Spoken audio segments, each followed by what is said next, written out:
Well, good morning, friends. Mark Holmes here with my buddy Cowboy Joe Boo, as well as Joe Bear in the house. And as always, I want to thank you all for watching, commenting, subscribing, and being part of the Joe Boo Sports Report. Without you guys, as well as you ladies, you know that this literally does not work. So let's get open for business here. And let's wake up those football gods here on this Taco Tuesday. But it's more than just Taco Tuesday today. Today is also Cut Down Tuesday.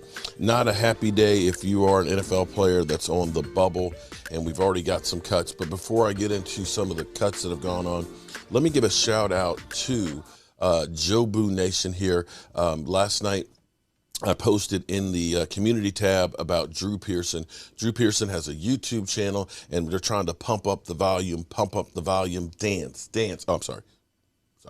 Kind of lost it. You know, I've been hitting the head a lot, and sometimes, you know, I hear keywords, and it takes me back to the 80s rap and stuff. But anyway, Drew Pearson has a YouTube channel, and yesterday I saw a tweet by Jane Slater that said Drew Pearson's trying to get his channel up to 1,000 subscribers by kickoff against Tampa Bay, which is 23 days, 10 hours, and 13 minutes from now. I said, screw that. I said, let's get this shit done this week. And so a lot of you answered the call last night. Drew Pearson's The Ultimate Hail channel.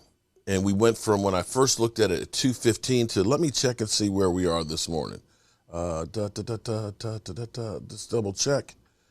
Drew Pearson is now at 655. Cool. And what's nice is if you go there, go to the Drew Pearson's The Ultimate Hail Mary Show. Go to the Deep Blue Catch video and leave a comment and say, hey, Drew, congratulations. Came from Joe Boo Sports. We found out about you from Joe Boo Sports. We got 168 comments on that video right there. Because here's the deal. Here's the real deal. My people, which is me, actually talked to his people and said, hey, let's see if we can bump him up and get him over 1,000 real quick. And I said, if we can do that from Joe Boo Sports, could we get Drew Pearson in here for a live stream for questions from you guys? They were like, sure, we can do that. We can make that happen. So let's see if somehow, some way, we can get 345 more likes. 345 more likes today. How does that sound to you guys? I think that is going to be freaking insane, because what better way to learn about the Dallas Cowboys and the history and the 5 rings from one of the people that made it? Because I want to get him on here, and having heard Drew Pearson talking about what he said to Michael Irvin when Michael Irvin came and said, they want me to wear your number. I want to see what he has to say about CD Lamb. He told Michael Irvin, listen, don't do what I did with 88. Use my ceiling as your floor. You take it to another level. And I want to find out from Drew's mouth here on the Joe Boo Sports Report live what he thinks CD Lamb. Can CD Lamb take what he did and Michael Irvin did and take it to the stratosphere? I don't know. But we'll find out here on this channel, along with questions from you. So make sure you go to Drew Pearson's The Ultimate Hail Mary Show, and you click the subscribe button, and you leave a comment and say, hey, showing you some love from the Joe Boo Sports Report. Anyway, here it is today. Teams have to get rid of 5 players. They have to cut down to 85. The cuts have already started out there. Most notably, first thing this morning I got up, I see that Tim Tebow was cut by the Jacksonville Jaguars. Now, Tim Tebow has always been very controversial as far as the player goes, and has always been given a lot of love. And let's just take a look here at this block. Tim Tebow, let me step right here. Tim Tebow is right here at 85. Now, keep in mind, he hadn't played since 2013 in a game. He's 6'2", about 235 pounds, and they're trying to play him at tight end. Most tight ends are a lot bigger than that. A lot bigger and a lot younger, and have played the position probably all their lives. Tim Tebow, having been a quarterback, played baseball, and now has come back and figures, I can just play tight end. It's not as easy as it seems. So here we go with Tim Tebow. Boom. Literally gets thrown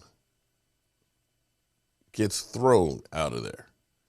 It's clear Tim Tebow blocks like a quarterback. Let's take a look at it again. Right here, 85. Right there. Boom. Literally gets thrown. And I know what some of you are saying.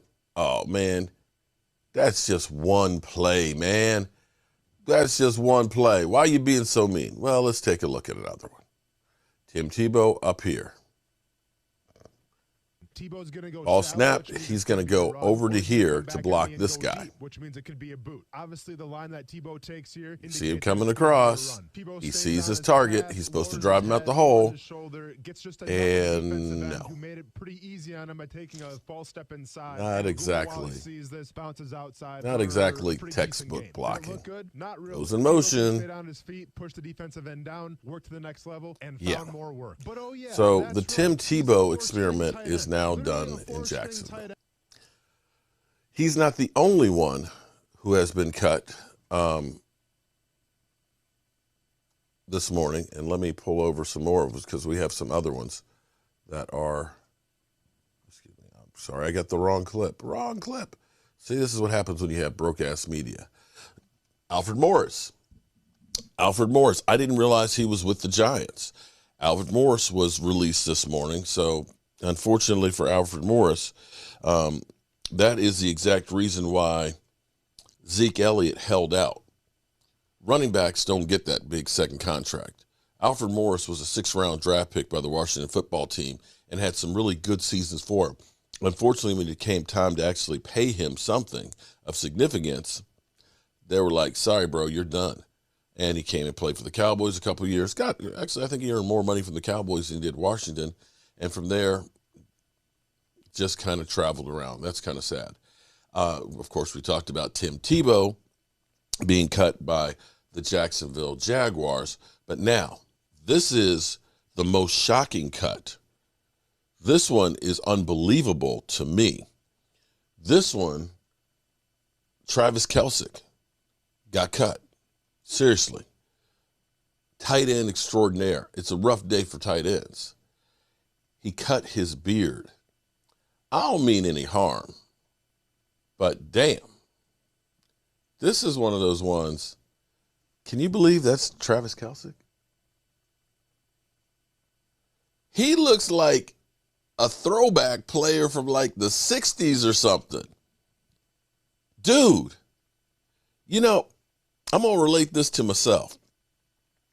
My mustache. My mustache came in when I was a teenager. When I was about 18 years old, I cut it off. My mom looked at me and said, son, you look like a picked chicken. You know, chicken, when they kill a chicken, and they pick off all the feathers and there's still a few here and there. It's not pretty. She said, you look like a picked chicken. Don't ever shave your mustache off again. And here it is. I never shaved it off after that. I've trimmed it up. I've cut it short, but I've never taken it all the way off. And I'm going to say, if I were Travis Kelce's mama, I would say, son, don't ever take your beard and mustache off. Dude, look at that. From that to that? Are you kidding me? I mean, damn. That's like literally, this is like an extreme makeover. You know, this is the before, and that's the after. Before, after. At first, when I first saw this, I thought this was a joke. I was like, nah, that's not Travis Kelce. You know, where's the earrings? I don't see the earrings or anything. No, that's not Travis Kelce. And damn if it is. Whew. I hope that wasn't his power source, that's where he got his catching ability, or maybe I do hope it was, because that's some superpowers right there. That beard is superpowers. So we'll see what happens with other players and things, but this is NFL cut down day to 85. Kelce brings the beard back. Yeah. Oh, okay. So look, Twitter's got jokes on it. Okay. That's the most notable cut that's more than anything else. So that's where we are right now. I'm not going to get into the Dallas Cowboys too much here. We're just going to deal with the cut downs, and I'll be back with my Cowboys stuff later on because we actually saw some good things yesterday. Dak Prescott practiced. They're bringing him along slowly. They didn't go ahead and take part of the 2-minute drills and the team stuff like that, but he was doing throwing on the sidelines with Amari Cooper and things. Malik Hooker is now practicing, and he's looking pretty good. You got D-Law who's out there. Still no word on Tristan Hill, and I hate to say that Tristan Hill, I think his days as a Dallas Cowboy are waning real fast because, you know, your best ability is your availability. And after being injured last year and coming in now at this point, you're still not able to get on the field. You know, we may not want to move on with you. We do not want to say we wasted a second-round pick, but you can't hit on all of them. And contrary to popular belief, nobody does. You're going to have some busts. And that's why I always say that drafting is a crapshoot. It's a 50-50 shot of being right. So the best way you can win and succeed is having more picks. So don't forget, go to Drew Pearson's Ultimate Hail Mary Show. Ultimate Hail Mary Show. Leave a comment. Look, we're up to 657. Leave a comment and let them know that you came from the Joe Boo Sports Report. Let's get my man over 1,000 subscribers today. I'm Mark Holmes, and you know the deal. Oh, hold on. Stop. We're getting some bonus time here because I almost forgot. I always like to take a dig wherever I can because this is actually, this is where you realize that Skip Bayless and Shannon Sharp and some of those other shows are only about getting clicks. I ended up doing a video a couple of months back here about Tim Tebow, and this was Skip Bayless who said he would take him over Dak Prescott. He cannot do. The point was that in all those games he started that year in 2011 for the Broncos, in the last 5 minutes of those games, he led the National Football League in my favorite stat, QBR. #1 in the league because, as our man Eric Mangini said in 2011 while on my show on ESPN, he said there's something about Tebow in the last 5 minutes of games, he gets deadly accurate. He does. He gets deadly clutch. He wills the ball to the right guy at the right time in exactly the right spot. And he did it again and again and again. He was not a consistent passer, as you have repeatedly pointed out, but you fixate on the negative. There's no way you can lead the Denver Broncos to a division championship from 1-4 in the hole, dead in the water at 1-4 as a marginal athlete. He is a sensational competitor, and we're going to talk more about this later, but Urban Meyer did talk to Chris Collinsworth yesterday about what he sees now in Tim Tebow, and he was telling his assistant coaches who worked out Tim Tebow, and we'll get deeper into this later, but he said, guys, you don't understand. This guy is the most competitive maniac you're ever going to talk to. Yep. That's why Urban said, let's give this a shot, because Urban knows what can happen if you put Tim Tebow in a football game with the game on the line, the biggest plays of the game, the scoring plays, the 3rd and 2 at the 20, or maybe the 4th and goal at the 1. Tim Tebow will make that play. Don't dismiss what he can do, because I've never seen anything like what Tim Tebow can do on a football field if you give him the opportunity. Only one team was forced to give him the opportunity, and it was your team in 2011. Are you serious? And all he did was win. All he did was win a playoff game. You can't dismiss him when he threw for 316 yards and beat Pittsburgh in a playoff game. And if we could just please quickly see the pass that he threw to win. There we go. the QBR in the last 5 minutes of the game. He and Dak Prescott, empty calories. They're playing prevent defense. You see, if you notice, Dak Prescott in the beginning of the game, the numbers are not the same as when they get behind by 20, when they're down by 24. Well, Tim Tebow accuracy goes when teams start playing prevent defense because they said, okay, let's not give anything cheap and deep. But in the first 55 minutes of the ball game, when everything is condensed and they're playing lights out football, why can't he be that accurate like the last 5 minutes in the first 55 minutes? Okay, timeout. Dak Prescott is 6-11 in his last 17 starts for my Dallas Cowboys.